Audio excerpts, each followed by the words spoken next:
welcome back to the Velvet Underworld channels. And after this video, I would really like to know your thoughts about these stories. Feel free to share it under the comment sections and where you come from so that we could connect to each other better through this channel. Thank you. The gun pressed against her temple was cold. So was Victor Kane's voice. "Give me one reason," he said, "why I shouldn't paint these walls with your boss's debts." Lena Hayes couldn't run. Her damaged leg had made sure of that years ago. But as the restaurant erupted into chaos, chairs crashing, people screaming, her young coworker frozen in the crosshairs, she did the only thing her broken body would allow.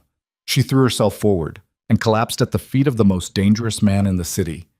"I can't run," she whispered. Something in his cold eyes shifted. If you want to know what happens when mercy becomes the most dangerous weapon of all, stay until the end. Hit that like button and comment what city you're watching from. I want to see how far Lena's story travels. The fluorescent lights of Sal's diner had been flickering for 3 weeks. Management kept saying they'd fix it, but management was one exhausted man who could barely afford to keep the fryers running. So the lights buzzed and stuttered, casting the night shift in unreliable yellow that made everyone look sick. Lena Hayes had stopped noticing. She moved through the graveyard hours with practiced efficiency, her left leg dragging just slightly with each step. A hitch in her gait that regulars had learned not to stare at, and newcomers couldn't help but notice. The leg had been shattered 4 years ago when a drunk driver ran a red light on Madison and 7th. 3 surgeries. 14 pins. A permanent limp and chronic pain that flared whenever the weather changed or she spent too long on her feet, which was every single day. "Table 9 needs ketchup," Marcus called from the grill, his weathered hands flipping burgers with mechanical precision. He'd worked at Sal's for 15 years, and it showed in the tired creases around his eyes. And Sal's locked in the office again. Lena's fingers tightened on the coffee pot she was carrying. How long? Hour and a half this time. That was bad. Locked office door meant phone calls Sal didn't want anyone overhearing. Phone calls that made his hand shake for the rest of the shift. "Did you hear what it's about?" She kept her voice low. Marcus met her eyes, and the look he gave her was heavy with something between pity and dread. "Money. What else?" The dinner rush, if you could call 11 people a rush, had thinned to the usual graveyard stragglers.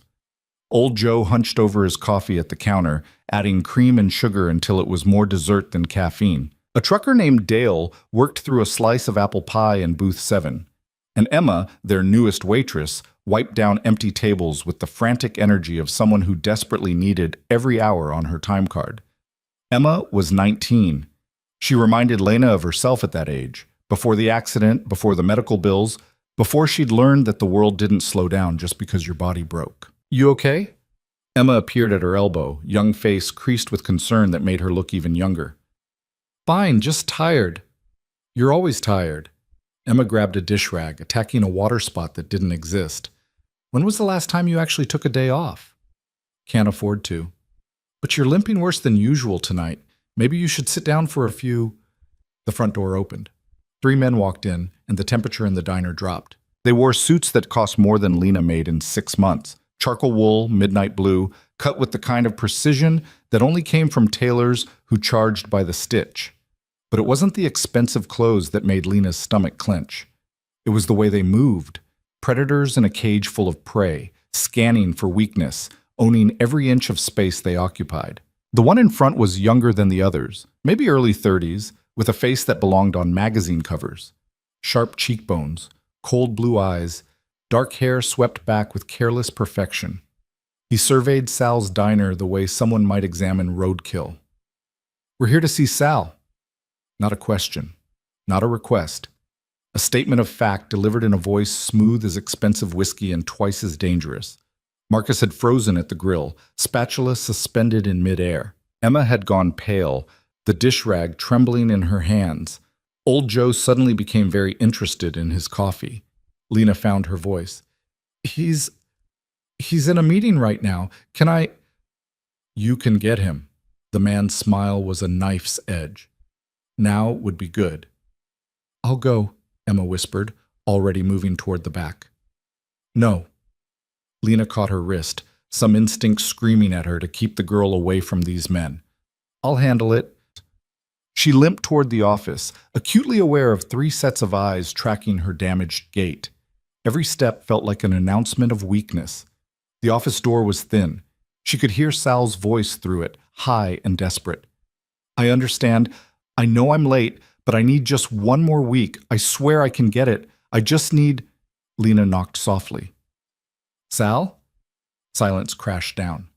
Then scrambling sounds. The door cracked open just wide enough for Sal's face to appear. Gray, sweating, a decade older than he'd been that morning.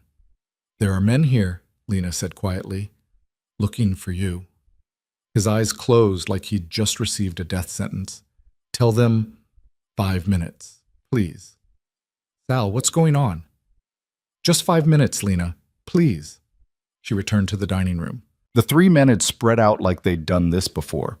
One blocking the exit, one at the counter, cutting off the path to the kitchen, the leader standing center floor like he owned the building. Emma had retreated behind the register, knuckles white against the laminate counter. He needs 5 minutes, Lena said.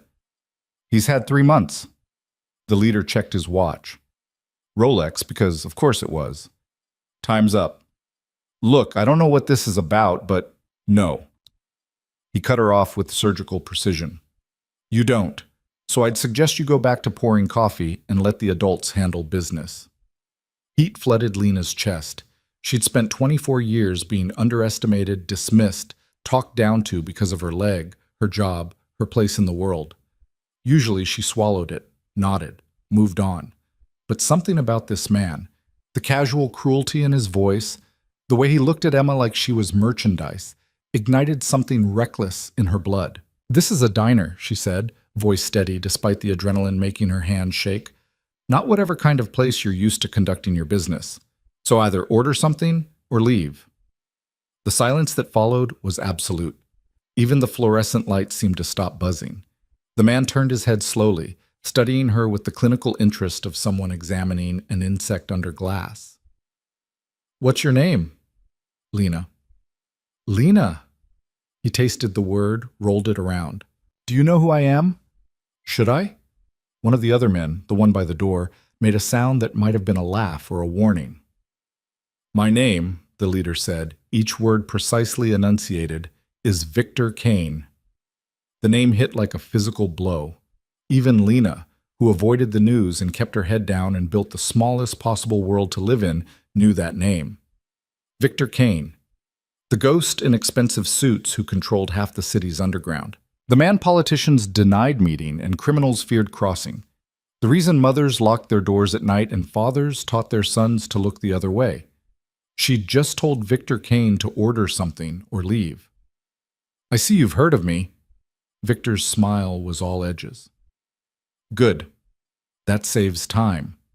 Here's what's going to happen, Lena. Sal is going to come out of that office in the next 60 seconds. He's going to pay me the $50,000 he owes, plus the interest that's been accumulating for 3 months. And then my associates and I are going to leave, and you're all going to go about your evening. Simple, clean, no one gets hurt. $50,000. The number was incomprehensible. Lena had maybe $700 in her savings account after 2 years of scraping together every spare dollar. And if he doesn't have it? Her voice came out steadier than she felt. Then things get messy. Victor's tone suggested he was discussing the weather. And nobody wants that. The office door opened. Sal emerged looking like he'd aged 20 years in the last 20 minutes. His shirt was soaked through with sweat. His hands trembled as he gripped the doorframe for support. Mr. Kane. The words came out broken. I know I'm late. I know I should have had it by now. But I just need a little more time. Just 2 more weeks, I swear. You needed 3 months, Sal. I gave you 3 months. The diner's been slow. The equipment keeps breaking. I had to replace the walk-in freezer. The health inspector. Not my problem. Victor's voice never rose. That was somehow worse than shouting. Do you know how many businesses in this city owe me money, Sal? Do you know what would happen if I let every struggling restaurant owner decide when they felt like paying me back? Please. Sal was begging now, and Lena wanted to look away but couldn't. I have money. Not all of it, but I have 30,000 in the safe. That's more than half. If you just give me 2 more weeks for the rest, 2 more weeks turns into 2 more months. 2 months turns into never. Victor's eyes were cold and calculating. You think I'm running a charity? You think I built what I have by being soft? I'll get it. I swear on my life, I'll get every penny. Your life. Victor seemed to consider this, tilting his head. Interesting choice of collateral. He moved then, smooth and unhurried, and suddenly there was a gun in his hand. Not pointing at anyone. Just there. Present. Undeniable reality made of steel and menace. Emma made a small, choked sound behind the register.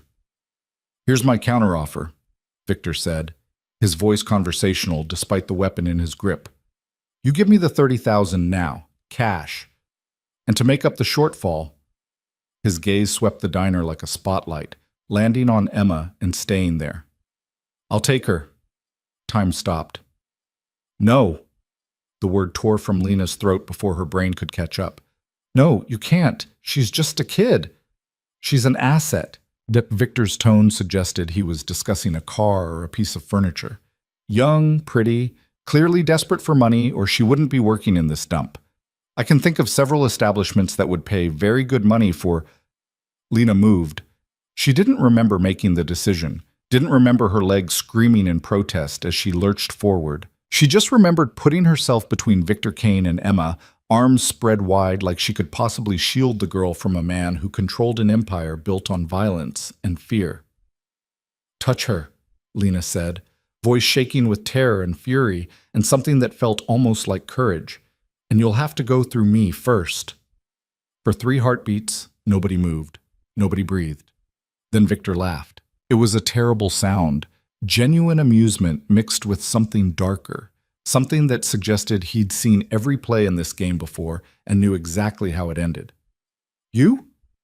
He holstered the gun with deliberate slowness like he was proving a point. You're going to stop me? If I have to. Lena, don't... Sal's voice cracked. Please, just look at you. Victor stepped closer. Lena held her ground even as every instinct screamed at her to run. You can barely stand, your legs shaking. You're terrified. What exactly do you think you're going to do? Whatever it takes. They were close enough now that she could see the faint scar cutting through his left eyebrow, smell the expensive cologne that probably cost more than her monthly rent, see the absolute absence of fear or doubt in his eyes. This was a man who'd never met anyone who could hurt him, never had to. Brave, he murmured, studying her face. Incredibly stupid, but brave. His hand moved, fast and professional, grabbing her arm. Not hard enough to bruise, just hard enough to demonstrate the vast gulf in power between them, just hard enough to prove his point. And then he pulled. Lena's damaged leg gave out instantly. It always did when her weight shifted wrong, when the old injury flared hot and angry, when the pins and screws and scar tissue that held her together decided to remind her she was fundamentally broken. She went down hard, hands barely catching herself before her face hit the grimy linoleum. Pain lanced up her spine like lightning. The floor was cold against her palms. She ended up at Victor Kane's feet, looking up at the man who could destroy everything she cared about with a single phone call. Please. The word came out raw, stripped of everything but desperation. Please, I can't run, I can't fight, I can't do anything. But don't take her, she's 19 years old. She has a little brother who depends on her. She's trying to save money for community college. Please. Silence stretched out, broken only by the buzzing fluorescent lights and Emma's muffled sobbing behind the register. Victor stared down at her. His expression was unreadable, a mask that revealed nothing. What happened to your leg? The question was so unexpected that Lena almost didn't answer. Car accident, 4 years ago.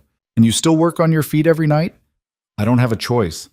Everyone has choices. But something in his voice had changed, softened, just barely, just enough to notice. You could have stayed quiet. Let me take her, saved yourself. But you didn't. No. Why not? Because she's 19. Lena's voice broke. Because she reminds me of who I used to be. Because nobody helped me when I needed it, and I won't let that happen to someone else if I can stop it. Victor crouched down, bringing himself to her level. This close, she could see that his eyes weren't actually cold at all. They were careful, controlled. Eyes that had learned to bury everything human so deep that only fragments remained. "What's your name?" he asked again, like the answer mattered more this time. "Lena Hayes." "Lena Hayes." He spoke it like he was committing it to memory. "How long have you worked here?" 3 years. "You have family?" The question hurt more than the fall. "No, just me now." Victor stood abruptly, turned to Sal. "The safe. Open it. Now." Sal scrambled to comply, hands shaking so badly he dropped the cash twice. Bills scattered across the counter, crumpled 50s and hundreds held together with rubber bands.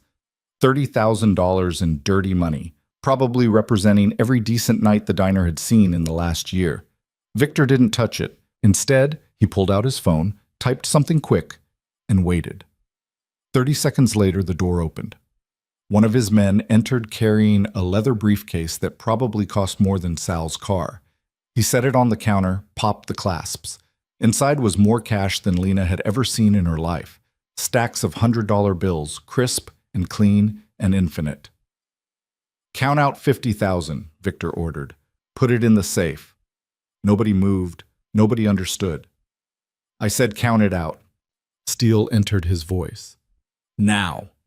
The man obeyed mechanically, pulling out stack after stack and placing them in Sal's ancient safe. The sound of money being counted filled the diner, a sound that should have been satisfying, but instead felt surreal, like watching someone else's dream. When he finished, Victor turned back to Sal. "Your debt is paid. In full. The interest, too." Sal's mouth opened and closed soundlessly. "What?" Emma's voice was barely a whisper. "What is this?" "Consider it a gift." Victor's gaze moved to Lena, still on the floor. From the girl who can't run but stood anyway.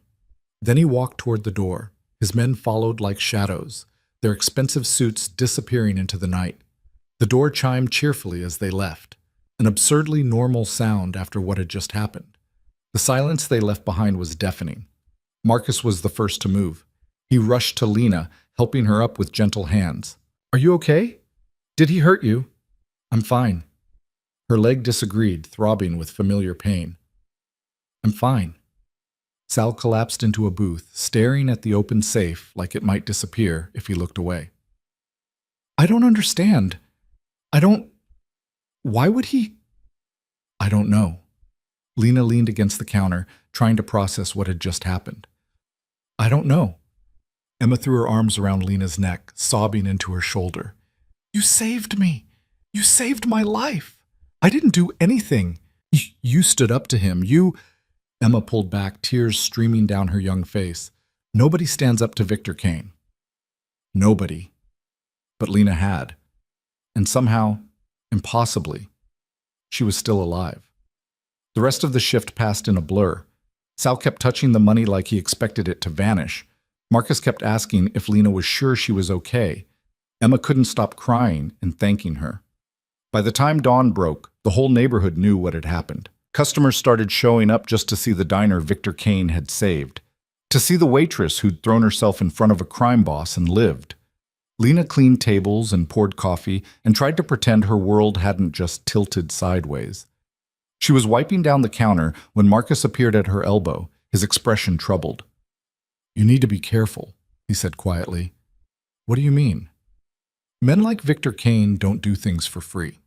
There's always a price." He said it was a gift.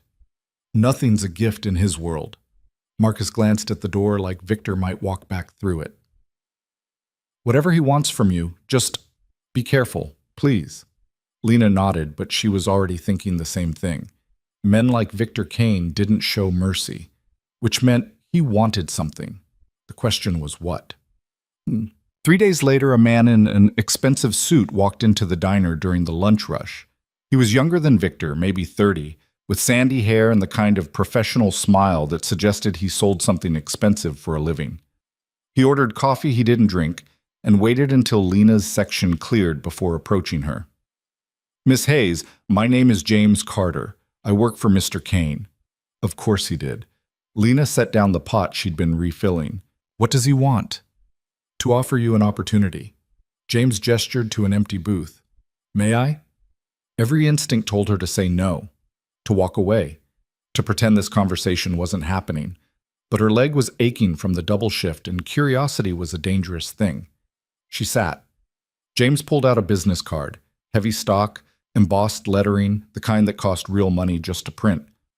Mr. Kane was impressed by what he witnessed the other night. Your courage, your loyalty to someone you barely knew. He'd like to help you. Help me how? By giving you a chance to walk again, without pain. The words hit like ice water. Lena's hand instinctively went to her damaged leg, hidden under her uniform pants. That's not possible, she said flatly. I've seen specialists. The damage is permanent. You've seen the specialists your insurance would cover, the ones who patch people up just well enough to function. James leaned forward. Mr. Kane has access to the best surgeons in the country. Experimental procedures, physical therapy programs that actually work. He's willing to cover all expenses. Surgery, recovery, medications, everything. Why? The question came out sharp. Why would he do that? Because he can, and because he wants to. Nobody does something like that for free. You're absolutely right, James didn't even blink. In exchange, he'd like your time. Once a week, you'd have dinner with Mr. Kane. Conversation, company, nothing more. Lena stared at him. That's it? Dinner? That's it. I don't believe you. I understand your skepticism. I'd feel the same way. James pulled out another card, this one with a name, address, and phone number. This is Dr. Sarah Chen. She's one of the top orthopedic surgeons in the country. She's expecting you tomorrow at 10 a.m. for a consultation. Go. Hear what she has to say. Get a second opinion on your leg. Then decide. And if I say no to the dinner arrangement, then you say no. Mr. Kane doesn't force anyone into anything they don't want. James stood, buttoning his suit jacket with practiced ease. But consider this, Miss Hayes. You have a chance to change your life, to not be in pain anymore, to walk without limping, without people staring, without spending every night wondering how many more years your leg can take before it gives out completely. All Mr. Kane is asking for is a few hours of your time once a week, conversation with someone who doesn't want anything from him except honesty. He left the cards on the table and walked out. Lena sat there for 20 minutes, staring at them. Dr. Sarah Chen, a chance to walk again, all for the price of having dinner with a crime boss once a week. It was insane, dangerous, probably a trap. But that night, lying in her cramped studio apartment with her leg throbbing despite the painkillers, Lena couldn't stop thinking about it. About walking without pain, about not having to calculate every step, plan every route, ration every hour on her feet, about maybe, possibly, having a normal life again. At 2 a.m., she called the number on the card. A receptionist answered on the second ring, professional, courteous, completely unsurprised to be answering phones in the middle of the night. Dr. Chen's office, how may I help you? My name is Lena Hayes. I was told to call about an appointment. Of course, Miss Hayes. We have you scheduled for 10 a.m. tomorrow. The consultation will take approximately 2 hours. Do you need directions? No, Wait, I haven't confirmed yet. Mr. Kane was quite confident you would call. There was warmth in the receptionist's voice. Shall we see you at 10? Lena should have hung up, should have said no. Yes, she heard herself say. 10 a.m. Excellent. We'll see you then. The line went dead. Lena lay in the dark, staring at the ceiling, wondering what she'd just agreed to. Dr. Sarah Chen's office was in a part of the city Lena rarely visited, where buildings gleamed with glass and steel, where people wore designer clothes like armor, where poverty didn't exist because it had been architecturally designed away. The medical center occupied the top 3 floors of a skyscraper, and the waiting room looked like something from a luxury hotel. Lena almost turned around, but the receptionist had already seen her. And then Dr. Chen herself appeared, a woman in her 50s with kind eyes, graying hair pulled back in a practical bun, and the air of someone who was very good at what they did. Lena Hayes? She offered her hand. I'm Sarah Chen. Come with me. The examination was thorough. X-rays, MRI, range of motion tests, questions about the accident, the surgeries, the pain levels, the limitations. Doctor. Chen took notes with quick, efficient movements, asking follow-ups that suggested she actually cared about the answers.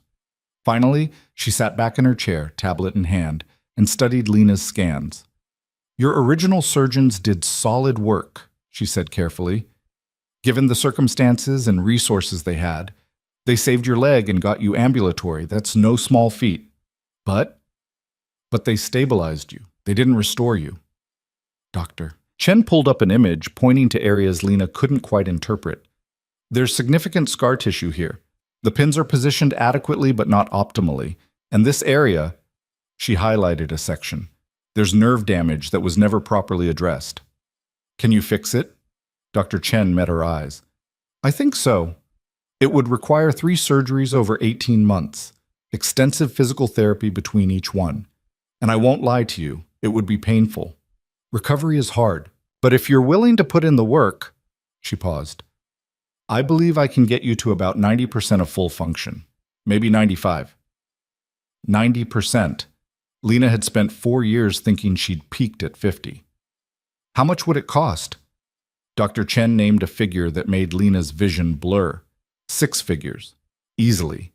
Maybe 7 by the time everything was factored in. Mr. Kane has agreed to cover all expenses, Dr. Chen continued. Surgery, therapy, medications, follow-up care. You wouldn't pay anything. In exchange for what? That's between you and him. Dr. Chen's expression remained carefully neutral. But I will tell you this. I've worked with Mr. Kane's organization several times over the years. He's helped fund treatments for people who couldn't otherwise afford care. And to my knowledge, he's never asked for anything inappropriate in return. To your knowledge. I'm a mandatory reporter, Lena. If I suspected anything illegal or coercive, I'd be required to report it. I haven't. That should tell you something. Lena left the office with a folder full of information and a head full of questions. She walked for hours, bad leg aching, turning the decision over and over in her mind. 90% function, no more pain, no more limping, no more being the broken thing people pitied, all for the price of having dinner with Victor Kane once a week. It was insane, but so was spending the rest of her life barely functional, working herself into the ground for minimum wage and tips, watching her body slowly give up. That evening, she called James Carter. He answered on the first ring. Miss Hayes. I want to know why, she said without preamble. The real reason, not the polite version. Why me? Silence. Then, I think Mr. Kane should answer that himself. Your first dinner is Friday night. A car will pick you up at 7. I haven't agreed yet. Haven't you? He was right. She had. The moment she'd walked out of Dr. Chen's office with hope flickering in her chest for the first time in 4 years. Fine, she said. Friday, 7. Excellent. One more thing, Miss Hayes. Mr. Kane values honesty above all else. Whatever questions you have, ask them. He'll appreciate your directness. The line went dead. Lena stood in her tiny apartment, phone still pressed to her ear, staring at her reflection in the dark window. She'd just agreed to have dinner with the most dangerous man in the city, and she had absolutely no idea what she was getting herself into. Friday arrived with the weight of inevitability. Lena stood in front of her closet, if the narrow alcove in her studio apartment could be called that, staring at clothes that suddenly seemed inadequate for having dinner with a man who controlled half the city's criminal empire. She owned exactly one dress nice enough for the occasion, simple black, bought for her mother's funeral 3 years ago, worn twice since then for job interviews that hadn't panned out. It would have to do. The car arrived at 7 exactly. Not a minute early, not a minute late. A sleek black sedan with windows tinted so dark she couldn't see inside, driven by a man in his 40s who opened the door without speaking and waited with the patience of someone who'd done this 1,000 times before. Lena hesitated on the curb, her damaged leg throbbing from a shift that had run 2 hours long because someone called in sick. Miss Hayes, the driver said quietly. Mr. Kane doesn't like to be kept waiting. She got in. The interior smelled like leather and money, that particular scent of wealth that came from things that cost more than they should. The seats were heated despite the mild evening. Classical music played softly from speakers she couldn't see.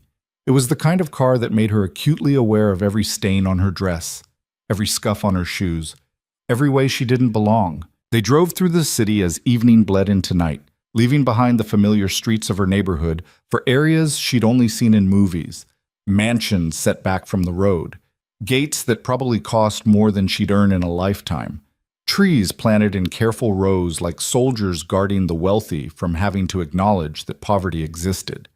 The restaurant didn't have a sign, just an unmarked door painted glossy black, flanked by topiaries that probably required a full-time gardener. A valet appeared the moment the car stopped, greeting the driver by name.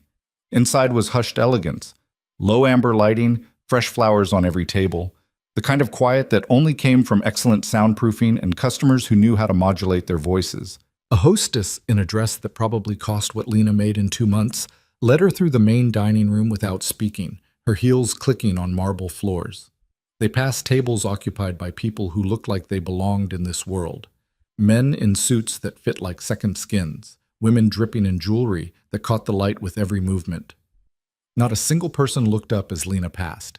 She might as well have been invisible. The hostess led her to a private room in the back, separated from the main dining area by a heavy wooden door. She knocked once, opened it, and gestured for Lena to enter. Victor Kane stood when she walked in.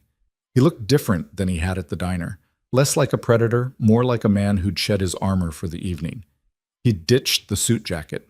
His sleeves were rolled up to his elbows, revealing forearms roped with muscle and a tattoo on his left wrist she couldn't quite make out. The gun was presumably still there, hidden somewhere, but for the moment he almost looked normal. Almost. Lena.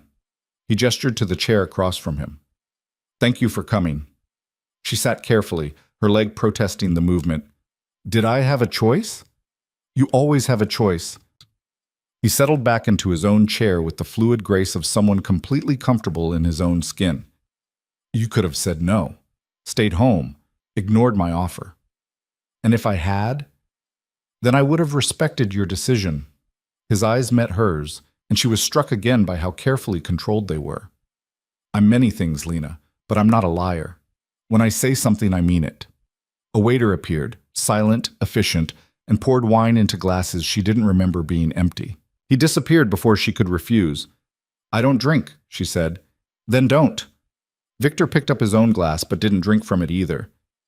But you looked like you needed something to do with your hands. He was right. She was gripping the edge of the table hard enough that her knuckles had gone white. You have questions, Victor said. It wasn't a question. Ask them. Why are you doing this? The debt, the surgery, all of it. What do you actually want from me? I told you, dinner once a week. Nobody pays hundreds of thousands of dollars for conversation. I do. He set down his glass, leaning forward slightly. Do you know what my life looks like, Lena? Every day, all day, I'm surrounded by people who want something from me. Money, protection, power. They lie to my face and think I don't notice. They smile while planning to betray me. They tell me what they think I want to hear instead of the truth. He paused. And then there's you. What about me? You threw yourself between me and a girl you barely knew. No calculation, no angle, no thinking about what you'd get out of it. You just acted because it was right. His voice softened. Do you have any idea how rare that is in my world? That wasn't bravery, Lena said quietly. That was desperation. Maybe, but it was real. Victor's gaze was intense enough to make her want to look away.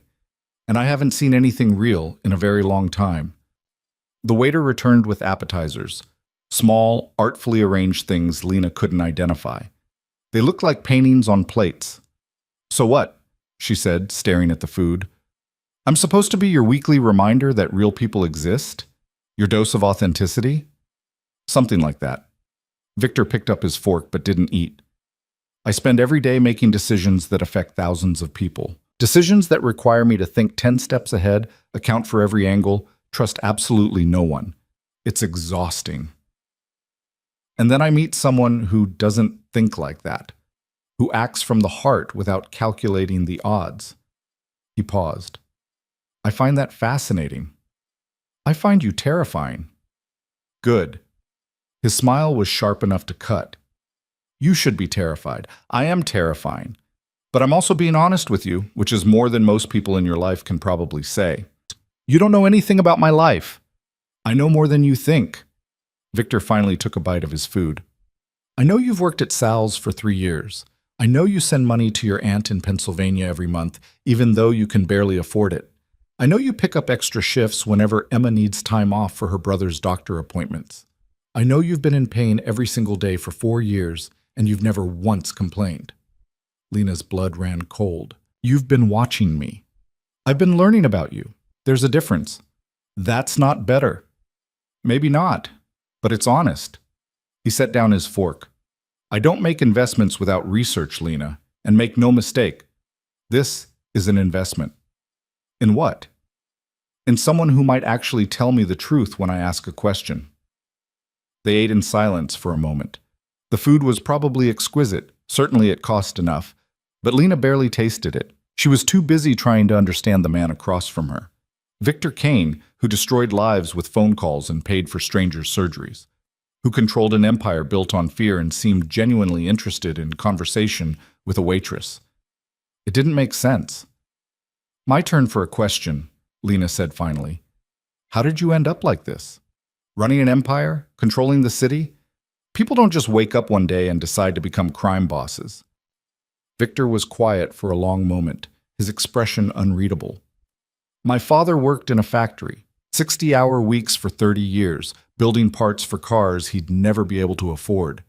When I was 15, the owners decided to move production overseas. Cheaper labor, higher profit margins. My father got 2 weeks severance and a handshake. He swirled his wine but didn't drink. He died 6 months later. Heart attack, stress, and untreated high blood pressure because we couldn't afford insurance. I'm sorry. Don't be. It taught me something valuable. Victor's voice was flat, emotionless. The world doesn't reward hard work or loyalty. It rewards power. So I decided to acquire power. By hurting people. By protecting my interests and the interests of people under my protection. He met her eyes. You stood between me and Emma. That required putting yourself in danger. Was that wrong? That's not the same thing, isn't it? We both make sacrifices to protect what matters to us. The scale is different. The principle is the same. Lena wanted to argue, but the logic was uncomfortably sound. You're justifying violence. I'm explaining reality. Victor leaned back in his chair. In your world, morality is simple, right and wrong, black and white. In my world, everything is gray. Every decision has consequences. Every choice involves sacrifice. And the people who pretend otherwise are either naive or lying. So you just accept it? The violence, the fear, all of it? I don't accept it. I control it. His voice hardened slightly. Do you know what happens when people like me don't exist? Chaos. Worse people filling the vacuum. At least I have rules. At least people know where they stand with me. Rules like threatening to take a 19-year-old girl? Victor had the grace to look almost embarrassed. That was a negotiation tactic. I wouldn't have actually taken her. How was I supposed to know that? You weren't. That was the point. He sighed, running a hand through his hair in a gesture that made him look unexpectedly human. I needed Sal to understand consequences. But you're right. It was cruel and unnecessary, which is why I paid the debt instead. Because I collapsed at your feet. Because you showed me something I'd forgotten existed. Victor's gaze was intense. Courage without calculation. Sacrifice without expectation of reward. It reminded me that not everyone in this city is playing the same game I am. The main course arrived. Something with sauce and garnishes that probably had a French name. The waiter refilled water glasses that didn't need refilling and vanished again. Tell me about the accident, Victor said. Lena tensed. Why? Because I want to understand. Because your leg is a part of who you are, and I'm trying to know who you are. She shouldn't tell him. Shouldn't give him anything real, but something about the way he asked, direct, genuinely interested, made the words come anyway. I was 20, working 2 jobs, trying to save money for nursing school. It was 3 in the morning, I was driving home from a shift at a warehouse, and a drunk driver ran a red light on Madison and 7th. She could still see it sometimes when she closed her eyes. I don't remember the impact. I remember waking up in the hospital 3 days later with my mother crying, and a doctor explaining that they'd saved my leg, but I'd probably never walk normally again. And nursing school? Medical bills took everything. My savings, my mother's savings, money we borrowed from family we'll never be able to pay back. Lena stared at her plate. The driver had no insurance. We sued, but he had nothing to take. So I learned to walk with a limp and got a job at a diner, and that's been my life for 4 years. That's not fair. No, it's not. She looked up at him. But you already knew that, didn't you? That life isn't fair.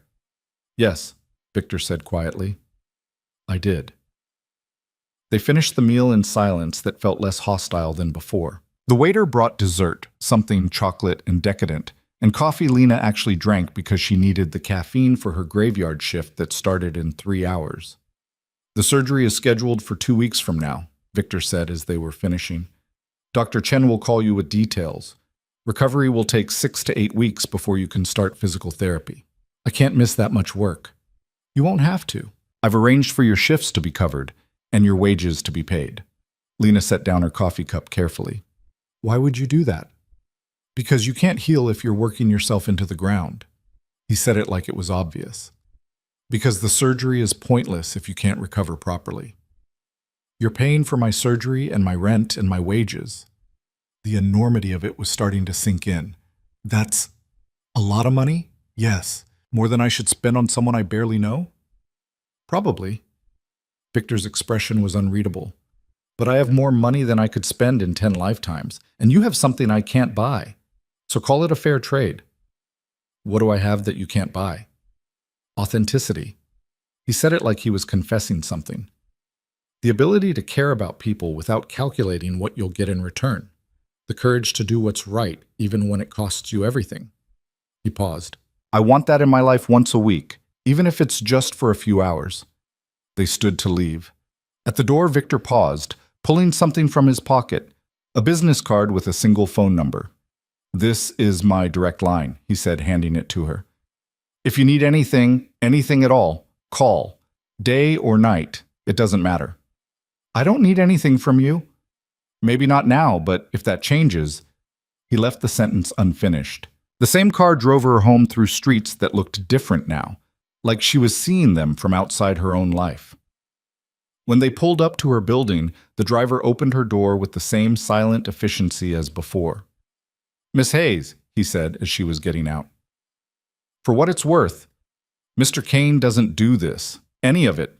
You must be someone special. Lena didn't feel special. She felt confused and overwhelmed and like she'd just stepped into a story she didn't know how to navigate. But when she lay in bed that night, staring at the ceiling, she couldn't stop thinking about what Victor had said. About authenticity, about courage, about the way he looked at her like she was something rare and valuable instead of broken and ordinary. It was dangerous, letting herself think that way. But it was also intoxicating. The next 2 weeks passed in a blur of preparation. Dr. Chen's office called with pre-surgery instructions. Victor's people arranged everything: time off work, wage replacement, transportation to and from the hospital. Emma cried when Lena told her about the surgery, hugging her so tight it hurt. This is because of what you did, Emma said. Because you saved me. No, Lena replied. This is because a very strange man decided to help me for reasons I don't entirely understand. But that wasn't quite true either. She understood more than she wanted to admit. The Friday before her surgery, she had dinner with Victor again. Same restaurant, same private room, same careful dance of conversation between two people from completely different worlds trying to find common ground. Are you nervous? He asked over wine she still didn't drink. Terrified, Lena admitted. What if it doesn't work? What if I go through all this pain and end up exactly where I started? Then you go through it again and again until it does work. Victor's certainty was absolute. Dr. Chen is the best. If anyone can fix you, she can. And if she can't, then we find someone who can. He said it like money could solve any problem. Maybe in his world it could. Why does this matter so much to you? Lena asked. My leg, my pain, all of it. You barely know me. Victor was quiet for a long moment. Because when you collapsed at my feet and said you couldn't run, I saw something in your eyes. Not fear, not pleading, just truth. And it's been haunting me ever since. That's a strange reason to spend hundreds of thousands of dollars. I'm a strange man. His smile was self-deprecating. But I keep my promises, and I promised myself that if you agreed to this, to the dinners, to letting me into your life even a little, I'd make sure you got a chance to walk again. Really walk. Without pain. The surgery happened on a Tuesday morning in a hospital so expensive it didn't feel like a hospital. Private room, nurses who actually had time to check on her, a view of the city from 18 floors up. Dr. Chen visited the night before, walking her through everything that would happen, answering questions until Lena ran out of things to ask. "You're going to do great," Dr. Chen said, squeezing her hand. "I've done this procedure 47 times. You're in good hands." Lena wanted to believe her. She woke up in recovery with her leg wrapped in bandages and pain medication making the world soft around the edges. A nurse checked her vitals while someone who might have been a doctor asked questions she answered without really hearing.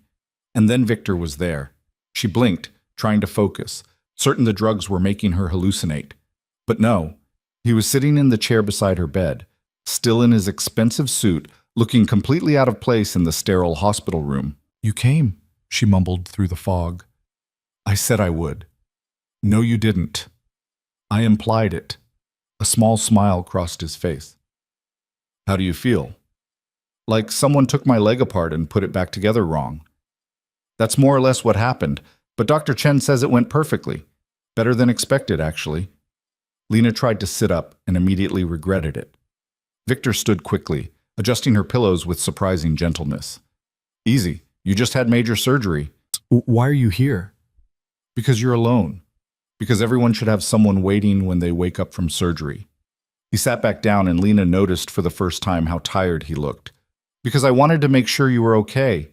You have an empire to run. The empire will survive a few hours without me." She wanted to argue, but the pain medication was pulling her back under. Her eyes drifted closed despite her best efforts to stay awake. "Rest," Victor said quietly. "I'll be here when you wake up."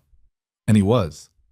Every time she surfaced over the next 12 hours, he was there, reading on his phone, making quiet phone calls in the corner, once arguing in terse whispers with someone who might have been James about something that required his immediate attention.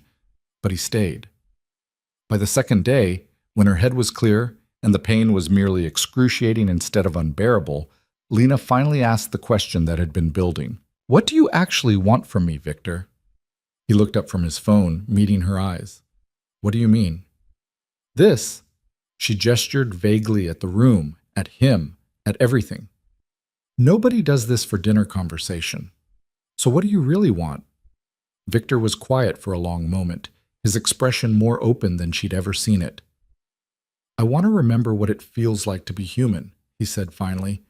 "I want to sit across from someone who isn't afraid to tell me the truth, who doesn't want my money or my power or my connections, who just talks to me like I'm a person instead of a monster." He paused. "Is that really so hard to believe?" "Yes," Lena said honestly. "Because you are a monster. You hurt people for a living." "I know." He didn't look away. "But maybe once a week for a few hours, I can pretend I'm not. With you." It should have been manipulative, should have felt like a trap. Instead, it felt like the first completely honest thing he'd ever said to her. Recovery was brutal. Physical therapy was worse. 6 weeks of exercises that made her legs scream, of progress measured in millimeters, of days when she wanted to quit and days when she couldn't imagine ever walking normally. Victor visited twice a week, once for their scheduled dinner, once just to check on her progress. He never stayed long on the second visit, just long enough to ask how she was doing, to listen to her complain about physical therapy, to remind her that it would be worth it. "How do you know?" she asked one particularly bad day when the pain had been so intense she'd cried through her entire session. "Because I've seen people rebuild themselves from worse," Victor said quietly. "Because you're stronger than you think. Because quitting isn't in your nature." "You don't know me well enough to say that." "I know you stood up to me with a broken leg and no way to defend yourself. That tells me everything I need to know about who you are." 12 weeks after surgery, Lena took her first real steps without the crutches. They weren't graceful, they weren't painless, but they were hers. Dr. Chen cried. The physical therapist cheered, and Lena stood in the middle of the therapy room putting weight on her damaged leg and felt something she hadn't felt in 4 years. Hope. That Friday, she walked into the restaurant under her own power. Still limping slightly, still favoring her good leg, but walking. No crutches, no cane, just her. Victor stood when she entered, and for a moment she saw something in his face that looked almost like pride. You're walking, he said. I'm walking. She sat down across from him, unable to stop smiling. It still hurts. I'm still not fully healed, but I'm walking. Told you it would be worth it. They ate and talked, and for the first time since this strange arrangement began, Lena felt like she was having dinner with a friend instead of making a deal with the devil. But that feeling wouldn't last. Because while Lena was learning to walk again, Victor's world was starting to fracture, and she was about to become the reason it broke completely. The whispers started small. Lena first noticed them 3 weeks after she'd started walking without assistance. Subtle shifts in how people looked at her when she entered a room, conversations that stopped mid-sentence when she approached, eyes that followed her with a mixture of curiosity and something that looked unsettlingly like fear. At the diner, regulars who'd known her for years suddenly seemed uncomfortable making eye contact. New customers stared openly, then looked away quickly when she caught them. Even Marcus, who'd worked alongside her through 3 years of graveyard shifts, seemed different, cautious, like she'd become someone he needed to be careful around. What's going on? She finally asked him one slow Tuesday night, cornering him by the coffee station. Marcus glanced toward the dining room, then back at her. You really don't know? Know what? He sighed, running a hand over his tired face. People are talking, Lena, about you and Victor Kane. Her stomach dropped. What are they saying? That you're his, that he's keeping you, that the surgery, the dinners, all of it. He couldn't finish the sentence. It's not like that, Lena said sharply. We just have dinner, once a week, that's all. I believe you, but people see what they want to see. And what they see is a waitress who caught the attention of the most dangerous man in the city. Marcus kept his voice low. Some people think you're lucky. Some think you're foolish, and some... He trailed off. Some what? Some think you're a liability. His or yours, I'm not sure. Lena went back to work with ice forming in her chest. She'd been so focused on her recovery, on the miracle of walking again, that she hadn't considered what it looked like from the outside. A struggling waitress suddenly receiving expensive medical care from a crime boss. Weekly dinners at exclusive restaurants. Special treatment that made no logical sense unless there was something more happening, even if there wasn't. The whispers followed her home that night. She could feel eyes on her as she walked to the bus stop, though she never saw anyone watching. Her phone buzzed with a text from a number she didn't recognize. Just 3 words that made her blood run cold. You're being watched. She deleted it immediately, but couldn't stop looking over her shoulder the rest of the way home. Friday's dinner with Victor started normally enough. Same restaurant, same private room, same careful dance of conversation, but Lena couldn't focus. She kept thinking about the whispers, the stares, the text message. You're distracted, Victor observed, setting down his wine glass. What's wrong? People are talking about us. People always talk. They think I'm... She couldn't make herself say it. They think you're sleeping with me. Azitio. Victor said it calmly, like he was discussing the weather. I know. I've heard the rumors too. And you're not worried? Why would I be? I know the truth. You know the truth. What other people think is irrelevant. It's not irrelevant to me, Lena said, sharper than she intended. I have to live in the real world, Victor, where reputation matters, where people judge you for who you associate with. Then stop associating with me. He said it without emotion, but something flickered in his eyes. You're free to walk away any time. I've told you that from the beginning. I don't want to walk away. I just want...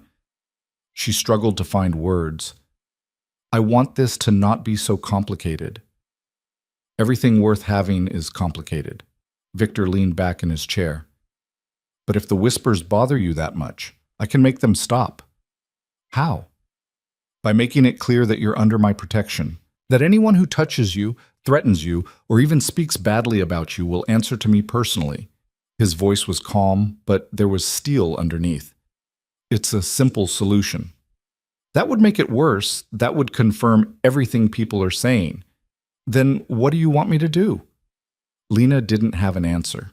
She wanted the surgery and the weekly dinners and the strange friendship that had developed between them. But she wanted it without the cost, without the danger, without becoming a target just for being associated with him. She wanted the impossible.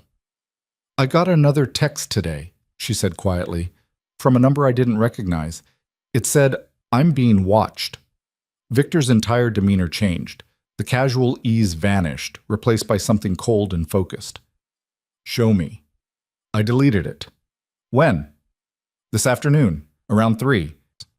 He pulled out his phone, typed something quick, then looked back at her with an expression she'd never seen before. Concern mixed with something that looked almost like fear. "I'm having James look into it. But Lena, I need you to be honest with me. Have you noticed anyone following you? Cars that seem to appear too often? People who show up in places they shouldn't?" "I don't know, maybe? I thought I was being paranoid." "You're not paranoid, you're being smart." Victor's jaw tightened. "This is exactly what I was afraid of." "What do you mean?" "I have enemies, powerful ones, people who would love nothing more than to find a weakness they could exploit." He met her eyes. "You're that weakness now." The words hung in the air between them like a death sentence. "I didn't ask for this," Lena whispered. "I know, which is why I'm going to fix it." Victor stood abruptly. "James will take you home. Starting tomorrow, you'll have security. 2 men, rotating shifts, keeping their distance but watching. You won't see them most of the time, but they'll be there. I don't want bodyguards, and I don't want you dead." His voice was flat, final. "This isn't a negotiation, Lena. Either you accept the protection, or we end this arrangement tonight. Your choice." She wanted to argue, wanted to tell him she could take care of herself. But the memory of that text message, "You're being watched," was too fresh, too chilling. "Fine," she said, "but just until you figure out who sent the text. Until I'm certain you're safe, which might be longer than you think." The car ride home felt different that night. James drove instead of the usual driver, and his eyes kept flicking to the rearview mirror like he was checking for tails. When they pulled up to her building, he walked her to the door, something he'd never done before. "Mr. Kane is taking this seriously," James said quietly. "So should you. Don't deviate from your routine. Don't go anywhere you don't normally go. And if anything feels wrong, anything at all, you call this number immediately." He handed her a card with a different number than Victor's direct line. "This is emergency response, 24 hours. Someone will answer within 3 rings." "You're scaring me." "Good. Fear keeps you careful. Careful keeps you alive."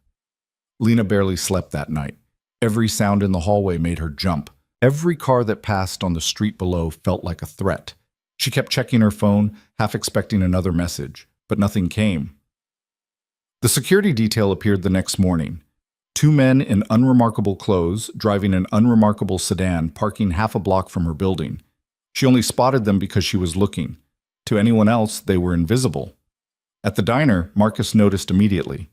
"You've got shadows," he said, refilling the coffee station. "I know." "Well, that's either very good or very bad. I can't tell which." "Me neither." The first week with security passed without incident. The men kept their distance, professional and silent. Lena almost forgot they were there. Almost. Then Friday came again, and with it, dinner with Victor. He looked worse than she'd ever seen him, exhausted, tense, with shadows under his eyes that suggested he hadn't been sleeping. They ordered food neither of them touched and sat in strained silence until Lena finally broke. "What's happening, Victor? Really happening?" He was quiet for a long moment. "There's been tension in certain circles, people questioning my decisions, my methods. The Sal situation didn't help. Because you showed mercy. Because I showed weakness." He corrected her. "In my world, mercy is weakness. Compassion is vulnerability, and vulnerability gets you killed." "So what does that mean for us?" "It means I have people in my own organization who think I'm going soft, who see you as evidence that I'm losing my edge." Victor's expression was grim. and I have rivals who see you as leverage, a way to get to me, then maybe we should stop. The dinners, all of it. If I'm putting you in danger, you're not putting me in danger. I am. He leaned forward. I made the choice to help you, to keep having these dinners, to bring you into my life, even peripherally. That was my decision, my risk, and I'm not going to walk away from it just because it's gotten complicated. Why not? It would be smarter. Because for the first time in 10 years, I look forward to something that isn't business. Because these dinners, talking to you, listening to you, being around someone who doesn't want anything from me except conversation, that's the only time I feel like a person instead of a weapon. He paused. So no, I'm not walking away, not unless you want me to. Lena should have said yes, should have ended it right there, saved them both from whatever was coming. But she didn't want to. Despite the danger, despite the whispers, despite everything, she'd come to value these dinners too. The way Victor listened like her words mattered, the way he never patronized or pitied her, the way he treated her like an equal even though they existed in completely different worlds. I don't want you to walk away either, she admitted quietly. Something in Victor's expression softened. Then we keep going, but carefully. And you follow every security protocol James establishes, no exceptions. Okay. I mean it, Lena. These people, they don't play by rules. They won't hesitate to hurt you to get to me. I understand. But she didn't. Not really. Not until 3 days later when everything fell apart. It was a Tuesday night. Lena's shift at the diner was supposed to end at 11, but Emma had called in sick and they were short-staffed, so she stayed until closing.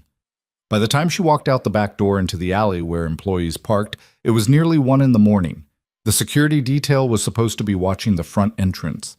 She'd told them she'd be leaving through the back, but she'd forgotten to mention the schedule change. The alley was dark.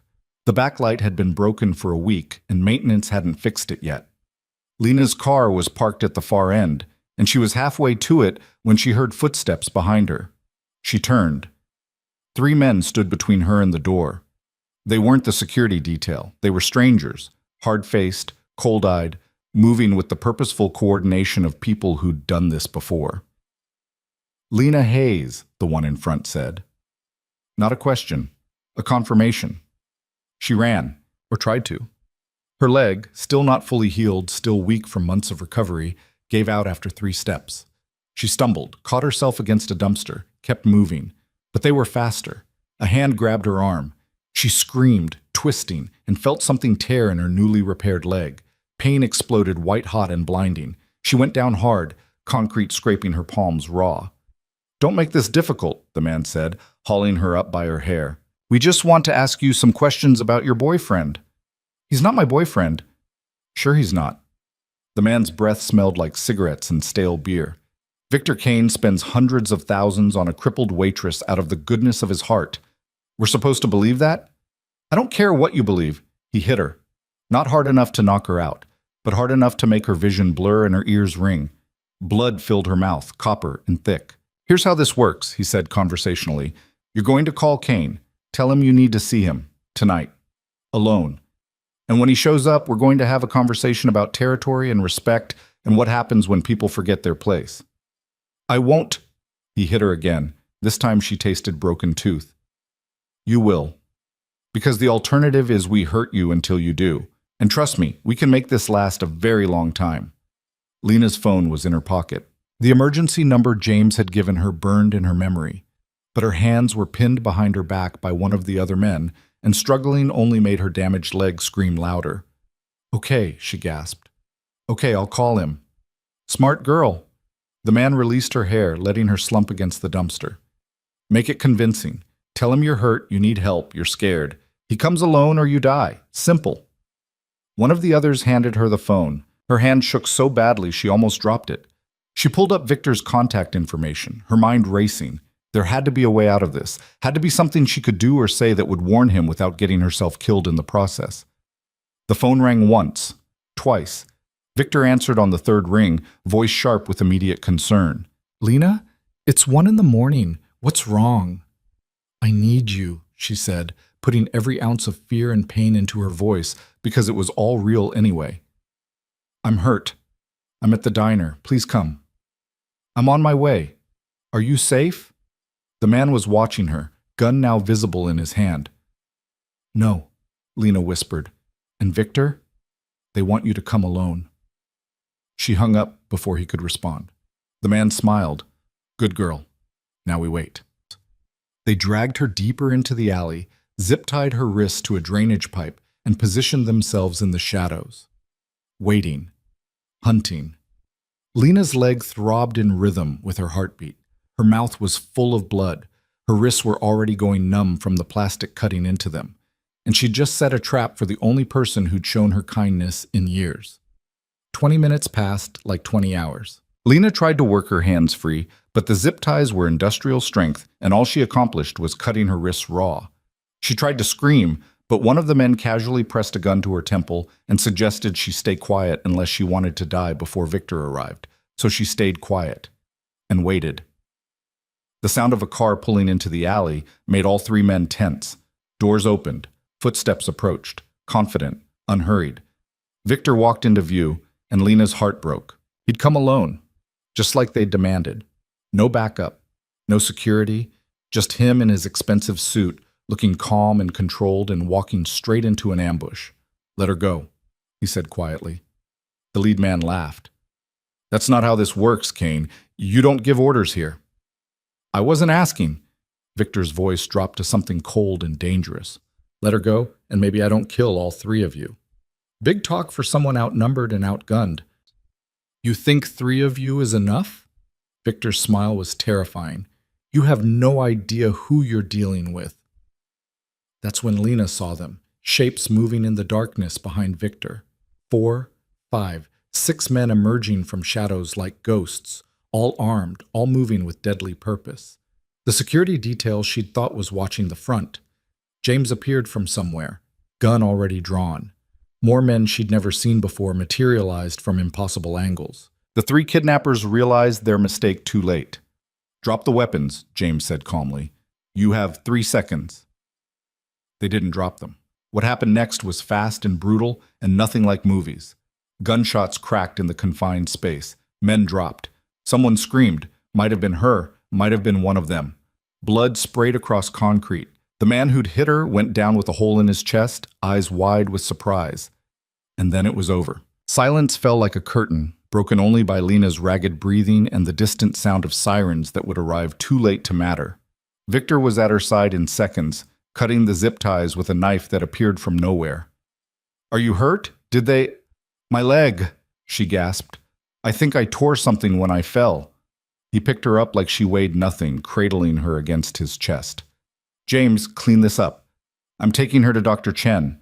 The police will find 3 dead criminals who picked the wrong target. Victor's voice was ice. Make it look like a gang dispute. You know the drill. He carried her to his car, not the sedan she was used to, but something sleek and fast, and drove through the city with controlled precision that somehow felt more dangerous than speeding. Lena pressed her face against his shoulder, shaking, trying not to think about the bodies in the alley or the blood on her hands or the fact that men had just died because of her. I'm sorry, she whispered. I'm so sorry. I should have called the emergency number. I should have... You survived. That's all that matters. His jaw was tight. This is my fault. I underestimated how far they'd go. Who were they? Competitors. People who think I'm weak, who wanted to prove it by hurting you. His hands tightened on the steering wheel. They were wrong. Dr. Chen was waiting when they arrived at her private clinic, pulled from sleep but somehow completely put together. She examined Lena's leg with gentle efficiency while Victor paced like a caged animal. Torn ligaments, Dr. Chen said finally. Not as bad as it could be, but you'll need to stay off it for at least 2 weeks. Physical therapy will need to restart. She met Lena's eyes. You're very lucky. If you'd put any more weight on it, you could have undone months of healing. Thank you, Lena managed. Dr. Chen bandaged her wrists, gave her something for the pain, and prescribed rest that they both knew she couldn't afford. Victor drove her home as dawn was breaking. When he pulled up to her building, he didn't let her get out immediately. This can't continue, he said quietly. They came after you once. They'll do it again. So what are you saying? I'm saying you need to disappear for a while. I have a safe house outside the city, secure, protected.